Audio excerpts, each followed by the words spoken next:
is the newest member of the CS portfolio, Selene. I want to introduce the sales team, wherever they are. Over here. We've got Michelle and they will be available later on to not only give you a tour, but also talk to you, answer any questions you have about the property itself. We have residences available starting from just over $1.8 million, all the way up to our $35 million penthouse. And this beautiful home that you're in right now, which is 4 bedrooms, 4.5 bathrooms, 6,600 square feet inside, 5,200 square foot private terrace. It's one of the largest private terraces in Manhattan. I think there might be one larger. And this property is asking $20 million. So we have a little bit of everything in the building. It's a beautiful building. I encourage you to take some time and look around. I would love to thank Vanke, the sponsor of Selene, for hosting us all tonight. And I'd like to introduce Tommy Sawanavan from Vanke to say a few words.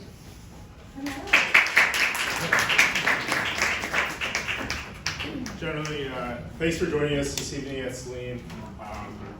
Very proud to be a part of this project. We're obviously very excited about the execution and what we're working with today. But I'm especially enthusiastic about our partnership with Mathieu. I've been a big fan of his work over the years and was very excited to learn that we'd be collaborating with him on one of our full floor units here at Selene. I think his work speaks for himself, but in case you guys don't know, I just wanted to give you a little background.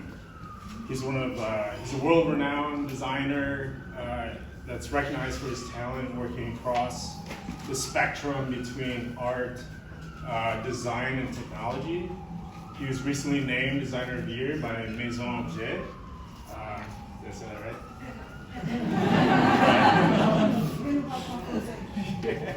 His works are a part of a collection at the Museum of Decorative Arts in Paris. He's got some pieces as well at the, I think, permanent collections at MoMA here in New York and San Francisco. Most recently, he's been selected to design the Olympic torch for the Games in 2024 in Paris.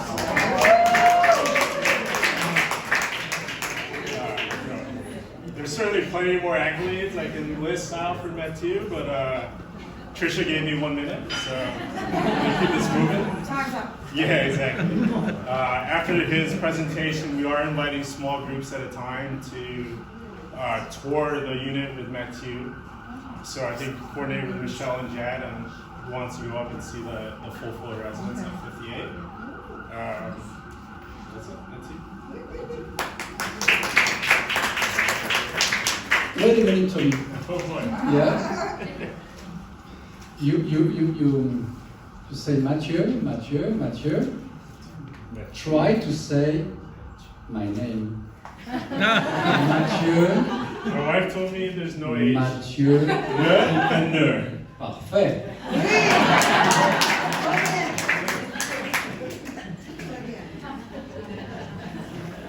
Thank you for this introduction and thank you for saying my name that is not super easy to pronounce. Even for French it's not easy, but for English and American people it's not easy. Thank you for being here. Wow, many people. And people are going to stay alone? Oh. There is some available seats just in front if you want. No, I'm super happy to be here, and I'm super happy to take time for me to try to transmit my creative journey, to try to transmit my inspiration, to try to transmit basically how a project can exist, you know. Most of the time we see a product when it's done, and it's not always easy to know the story behind. So if you accept, I will bring you through the creative process. And before that, I would like to start with the beginning. Actually, the very, very, very beginning. And because you are a specialist of real estate, I wanted to start the beginning of the origins. Yours, mine, everybody's. That is the grotto, the original grotto. the cave, you know, all of us coming from here. And I want to show you the cave because from me, at this moment of the civilization, of the humanity, we were in contact not with many comforts, not with many tools, not of course without any technology, but the main parameters, the main existing elements around us already exist. And I'm convinced that we are still moving and influenced by the same elements, key elements that was influencing us at this time. And those elements, I choose 4 of them. And the 4 of them are the water, the air, the earth, and the fire. Of course, all of them were existing. And I would like to show you all those 4 elements and natural elements can inspire me, can feed me continuously to create some different project that can go from art piece to product to mobility as well. Let's start with the water. The water, of course, and we know that, we are full of water. We are part of the water, and the water is part of us. And the water is one of the elements super important for me because it brings me continuously where we are in front of this type of seascape in a type of very specific mood. Basically for me, this is a very rare moment of the life when you do not need to think. You do not need to talk if you are with anyone. You just enjoying the fact that, wow, I'm here now, I am existing, and that is a kind of miracle in that way. So, since a long time, I wanted to check if it might be possible to recreate this water, to recreate this very specific moment. And for that, of course, I didn't want to use the real water, but I wanted to recreate it. And for that, we work with very complex 3D softwares with the computers. And by that, we have been able to recreate the perfect movement of the water. And from that, the idea was to turn the water, the liquid, into something solid. So the image on the top is made of marble. So the idea was to getting the movement of the water, but of course not in the marble, but only by the reflection of the light around the marble. So here we install, for example, a very large installation that is an art piece, but for me it's more than that. There is a kind of function behind that. It's not only the question of saying, okay, I like it, it's beautiful, but just putting people in a kind of specific mood, just like the one you can get in front of the ocean or of the sea. So this is a very old castle in France, very next to the Lehanneur River. And beside that, we have developed other ones, bigger and a different shape.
This very large one have been shipped to Australia in a Ritz Hotel Carlton in Melbourne. In the main lobby there is a kind of huge stairs, and just under the stairs there is a kind of kind of sea from fairy tale, because it looks like a real one that could be freeze in a moment, but giving the same type of mood only by reflection. And from that, we also developed with my team an entire project on trying to create a kind of inventory of all the different shades of blue in the planet. And for that, I have selected randomly 50 spots on an Earth map, a large one, and all the spots, of course, on the main oceans, seas, and big lakes. And from that, we have commissioned photo from satellite, exactly from the spot I have selected before, and we received amazing photos from satellites that's showing all the difference. Just like us, actually, we just look like the same, but we are all different. The sea and the ocean is absolutely the same. There is no same color. So on the randomly 50 spots we sent to the satellites, we received 50 different type of blue. And from that, we have been able to, by a ceramic process, by unmailed ceramic process, so super craft one, on this type of wall piece, all this unicity of every single spot on Earth. And beside that, we are developing several collections of pieces that those one are absolutely functional, because this is low table, one only made out of marble, this one with bronze and glass.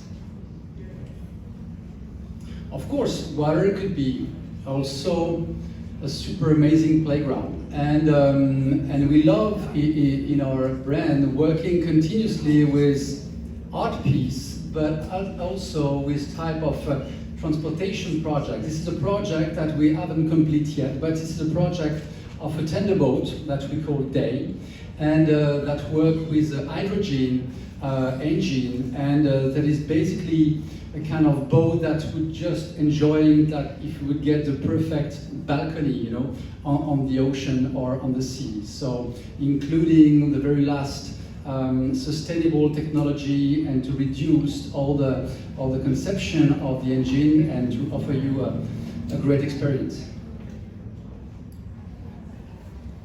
After the water, let's talk about Earth. The importance of the Earth, it's not need to be explained, but it just helps you in few words to stand alone. And that is maybe the first contact we get with the Earth. And even from this material that is probably not more complex than the water to work with, we have developed as interesting in several projects. This one is a project we done for Audemars Piguet, the Swiss luxury watch brand. And Audemars Piguet commissioned me to design very specific and experiential store for them that have been installed in Switzerland, in Hong Kong, and in Miami as well. And the idea for that was to play on the idea of the earth and on the rocks, because Audemars Piguet, the location, the historical location of Audemars Piguet is in Switzerland, actually in the middle of nowhere. And the only thing around the manufacture of Audemars Piguet is rocks. You get rocks all around. And the idea was to recreate the idea of the rocks, the roughness of the rocks, and to bring it into the store. But of course, it would be impossible and insane to bring the real rocks. So we have used very specific molding process to create kind of clone of existing rocks. So the rocks you can see here are exactly the same that the one around the manufacture of Audemars Piguet, and basically we put them in a kind of non-gravity effect that turned the weight of it into something that seems to float into the air. Another project I wanted to share with you, it's also talking about this notion of Earth. This commission is absolutely specific for me, because this commission coming from a priest in France, and this priest was working, I don't know if it's working, not a good word, but you will translate in your mind, but we're being in this beautiful church, and it's a Roman church from 11th century that is UNESCO World Heritage listed, and this beautiful church stayed exactly like it was in the 11th century, but the core of the church was poor in a way. Poor not in terms of materials, but poor in terms of kind of energy, kind of a spiritual energy that could provide to the believer, tourist, whoever, who can come and visit this church. So the priest commissioned me to to design and to think how could we design and create a new core in the church, since the core is the art. In French, core is the same word that art. You know, it's le cœur d'une église, and the cœur is the same word in French. And it means something. It means that the idea is for him, for the priest, was he told me that if anyone coming to the church, because the door are always open, I want anyone, believer or non-believer, who cares, feeling this is a specific place, a sacred place. And for that, I wanted to play on this idea of basically not bringing something new, but giving the feeling that something that will emerge from the floor. Even if we could imagine that there would be, you could imagine a huge rock existing, and the end of a God would bring the church and put it into this place and making emerging the core itself.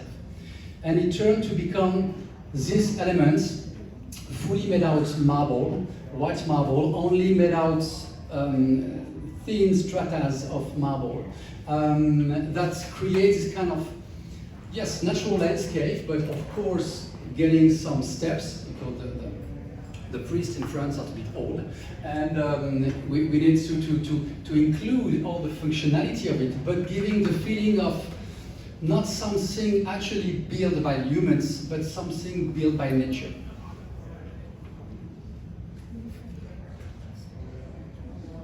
And here you can see the altar, you can see the baptistry that is go in the opposite way, I mean, creating this kind of pond in a way with the water inside.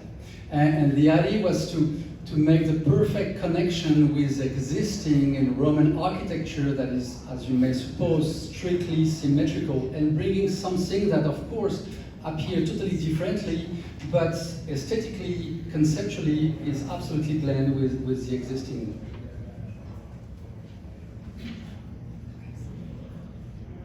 After the water, after the earth, let's talk about the air. Air is something magical, because if, as I said, water is part of us, air is something that is around us, but sometimes continuously go inside and going out. So it's a kind of loving affair we need to get. And me, and you should probably do the same, sometimes in your day, taking time just to enjoying the fact that, wow, I'm breathing. It's simple, you know, but when you take this into account and you're enjoying this, wow, it's a great pleasure. Don't you think, Mélanie? Oui.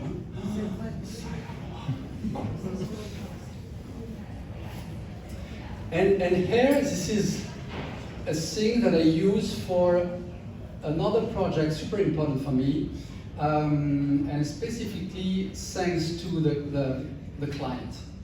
The client before was a priest, the client here was the head of a big hospital in Paris. And the head of this big hospital in Paris called me one day and asked me, would you accept to create something, but something quite open, kind of carte blanche actually, create something for the palliative care department. Palliative care department, as you may know, this is a place in hospital where you're going to spend the last days, weeks, sometimes months, nobody knows, of your life. He asked me that, so of course it was impossible for me to refuse, and I didn't want to refuse, but I was just a big challenge and pressure, because actually by this way he was asking me to design the very last things that people will see in their life. So I remember I just told him that, okay, thank you for this request, but I would just need time. I just need time, maybe not to get the idea, sometimes the idea can arrive in 2 minutes, but just to be sure that the idea I'm gonna use would be the right one in such a context. And for that, the idea was a very simple idea in a way, was just to bring an additional window in every single room of the patient. But this window wouldn't be a window just like the one behind, not connected in a way with here and now, but a window able to give you what will be tomorrow. So the idea is the window will display, because there is a kind of screen inside, will display continuously what will be the sky of tomorrow.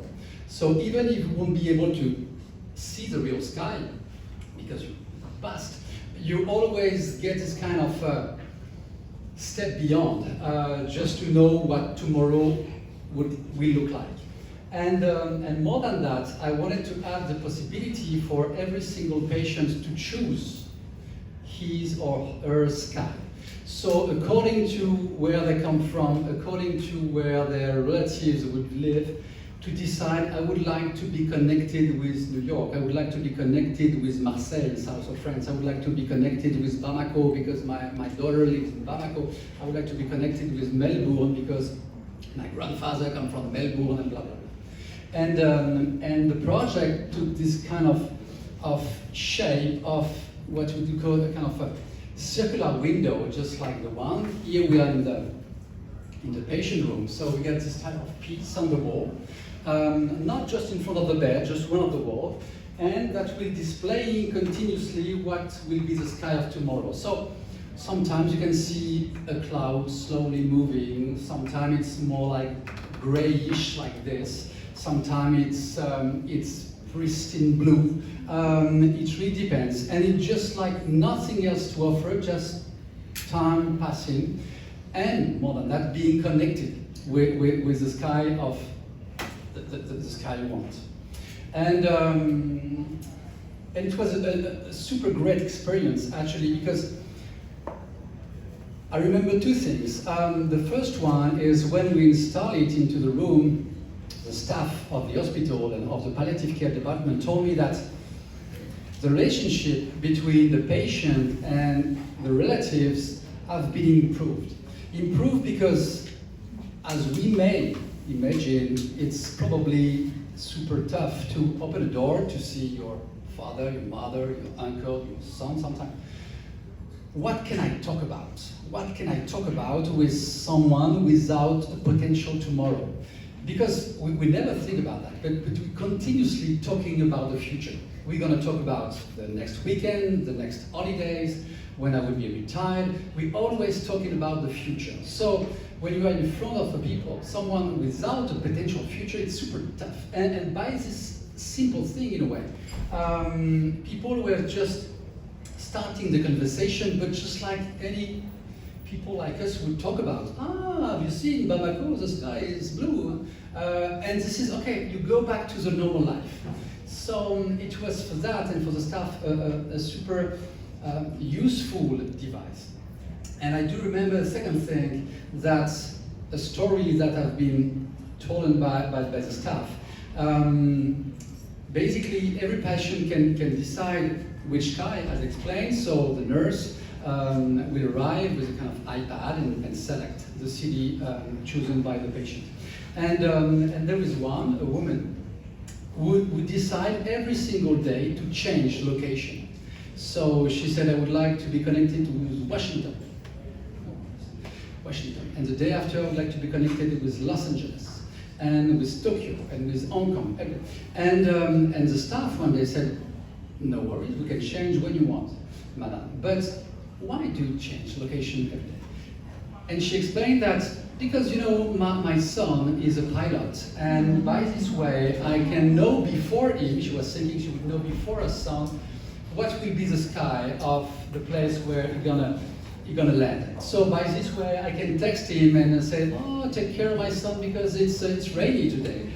So it's interesting to see that sometimes an object that is just an object, okay, it's a technological object because there is a screen inside, there is a computer inside, there is a kind of program able to gathering all the information of the weather forecast worldwide, to turning this information into a permanent animation that will be absolutely adapted to the number of clouds, their density, and so on. But it's an object at the end. But when a simple object is able to modify the behaviors, to modify the state of mind, to modify the fact that just one thing can help a mother to remain a mother to the very last minutes of her life. So for this reason, I love my job.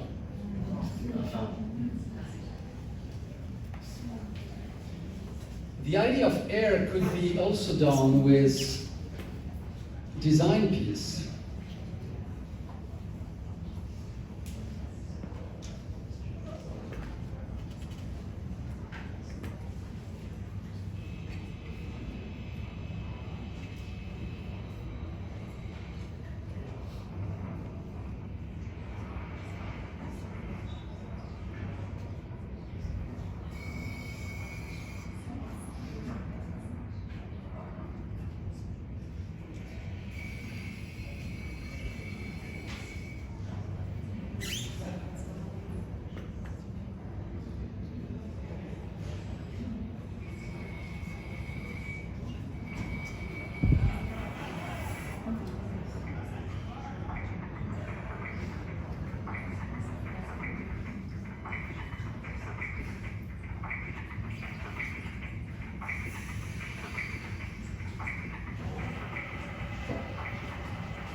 Wow. So here, this is another vision of what air could be, what basically just for me, just like we saw with the water, it's trying to find a way to make visible, to make tangible that is by essence invisible and impossible to catch. And by working with the glass, by working with blown glass, the blown glass is done by blown, of course, by hair, but it's a way to turn that is supposed to disappear in something that remains static and existing for years. And getting from that, we have made a lot of tests and experiments to create this collection that I call inverted gravity, that's trying to make the magic tour by turning actually what is supposed to be fragile in contact with the ground and what is supposed to be heavy on top of it. So this collection inverted gravity, it's based on the idea of putting a weight, because the block on the top are made of marble, into those blown glass pieces. And for that, we have been able to create very different type of piece, from console to bench to dining table or sideboard, and showing that what you culturally get in mind. That means everybody is thinking that such a shape and such a material is supposed to be fragile, but it's not. The window behind me is made of glass, and as you may know, it's super resistant. So here it's the same. Actually, if you blow the glass in the right way with the right thickness, you can turn those legs to become super resistant. But by keeping just this idea of play on the perception on the heavy things and the delicate things. My dog.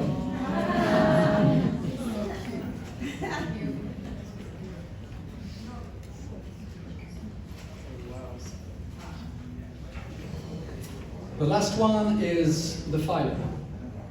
The fire is also something that have been one of the most powerful tools since we left the cave, because this is a fire who brought you both the comfort by the heat and the food. So the fire, since the very beginning of history, turned to be one of the best friends in a way. So I wanted to give a kind of tribute to the fire and to turn it into an object that would remain a kind of permanent fire, a permanent flame. And also because we know that around a fireplace, it creates something, the best way to create a social moment with your family, with your kid, with your friends. So, and I don't know in New York, but in Paris, for example, we are not allowed anymore to use a fireplace. We're not allowed anymore to make real fires. So the idea by this piece is to create a kind of placebo of the fire. It provides you the same effect of the fire, but only in your mind, only by seeing the polished bronze, only by seeing the shape. And for that, it was more complex than just a simple sculpture.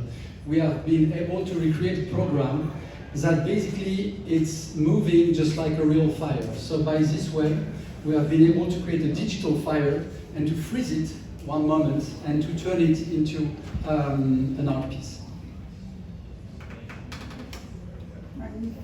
And there is some project, few of them, that are able to combine the fire, the water, the air, and a bit the earth.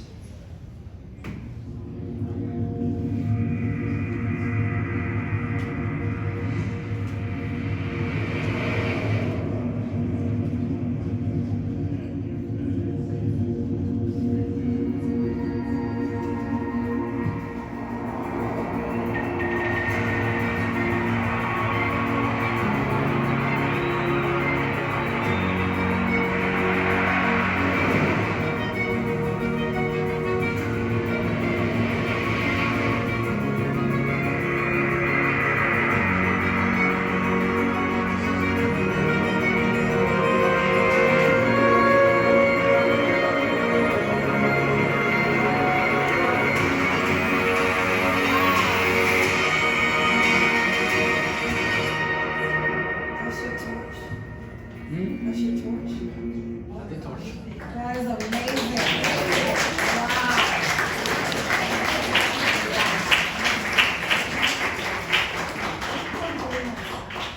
Wow. The real one. Magnifique.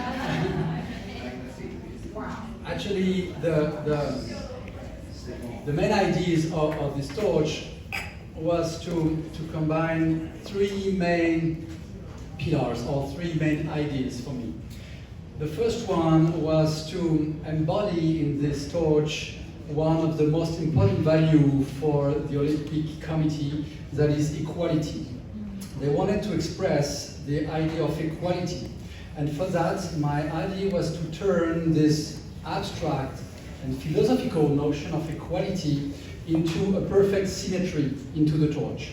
So in the torch there is a top element and the base element, but the entire is this perfect symmetry to express the equality. The equality is quite important in those Olympic Games for two reasons. The first one is because it's going to be the same level of ambition and exigence between the Olympic Games and Paralympic Games. And it's going to be the very first time that it's going to be at the same level. And the second element about equality is because it's going to be the perfect parity between the male and the female athletes for those Olympic Games. So this torch is also here to embody this notion of symmetry, equality.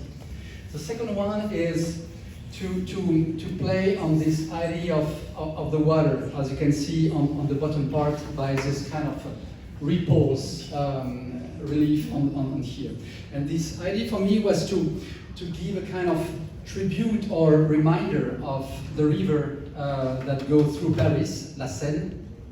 And La Seine will play a key role during the opening ceremony, because the opening ceremony will be just around La Seine, just on the two banks of La Seine, and many competition will be all around the river. So if I would bring some elements about the context, about Paris as a city, I wanted to choose the water to express that and to play with the fire. And the third thing I wanted to express with this object was the notion of smoothness, in a way. Because in most of the case, you know, a torch, Olympic torch, that always is kind of vase-like shape, you know, something that is narrow on the bottom to be easy to carry on, but with go like this on the top. And for me, since a long time, it always reminded me a kind of things to eat someone, you know, a kind of something to fight. And the torch is used for the relay. It's not, the moment when you use a torch, it's not the Olympic Games. This is not yet the competition. This is not yet the fight. This is not yet the performance. It's just a moment where you're supposed to transmit the sacred fire coming from Greece, and to go from the relay bearers to another one, to go from Greece to Paris. So I wanted these objects to not be a conquest tool or a weapon or something like that, but to bring something more pure, more smooth, that expresses this idea of, yes, a kind of friendship, a kind of generosity between the relay bearer. I have a two-part question regarding the torch. From start to finish, how long did it take for you to design and make it complete? I promise I will answer the question at the end. Oh, pardonnez-moi. No worries, no worries. But I wanted to show you Usain Bolt, you know, before that. The master, the king. Yes, because with the Olympic Committee, it was a very good idea they got. We had during the reveal of the torch a very large press conference, as you may imagine. And the Olympic Committee decided to not show the torch to the press. They show the torch as a 3D rendering, the film, and blah, blah, blah, but not the real object. Because they wanted the athletes to be the very first one to see the torch in real, before press, before politics, before everyone, just to give the torch to the one they are supposed to belong. And the very first one, they invite the king, Usain Bolt. So you may imagine that I was, oh my God, Usain Bolt. So I just wanted to finish with, just to introduce what we did on the unit that you're going to visit after that. But it's important for you to keep in mind that all those objects that might be art piece, design object, other ones, for us the idea is always to combine them as a collection, as pieces, but also to create a perfect universe, and that will transmit everything that I explained before. So in all the projects we are leading, we try to keep the same DNA and to keep the same approach, basically by, of course, working on the aesthetic of things, but also to try to make people in a certain mood and certain feeling. Here it's a cafe we designed in Musée du Louvre, where you can see some floating pink glass globes. Here it's a private apartment in Paris where you can see some pieces now you knew. That's the wave, the bloom, the waves here. There is some robots as well. Some pieces here. Another one. Those couch, we call them familyscape, you know, it's type of couch basically where you can be for a super formal meeting, but at the same time to be with your kids and playing with your dogs. And finally, the pied-à-terre. Pied-à-terre, this is, on the postcard, this is the same. Now we have the great chance and opportunity to have set up many of our pieces on the unit on the 58. That is one of the perfect location we could imagine, because actually we are in the air, we are in a super beautiful space, we've got an amazing view, and as everything I explained before, you are in this unit, you feel absolutely floating, you feel absolutely in contact with the elements I described before and in contact with the people you love. So, thank you, Venke, for that. Thank you very much.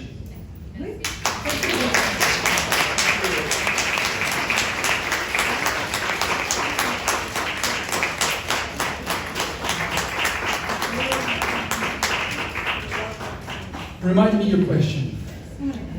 From start to finish, from design to actual finished product, how long did it take? It took 6 months. And the 6 material months. is made of? Recycled steel. Recycled steel. It took 6 months because it was a competition. It was a competition. The Olympic Committee have pre-selected 12 designers, and each of us had 1 month to provide 3D renderings, an idea concept for the torch and for the cauldron, for the large There's cauldron. only one, right? Yeah, 1 cauldron and many torches. And since I know I win the competition, we had 6 months to turn the 3D renderings into a functional object at the right size, at the right weight. The weight is a key element because it needs to be easy to bury for a kid, for any people. Nelson. Beautiful. Thank you. Gorgeous. Yeah, can you see? Oh, no.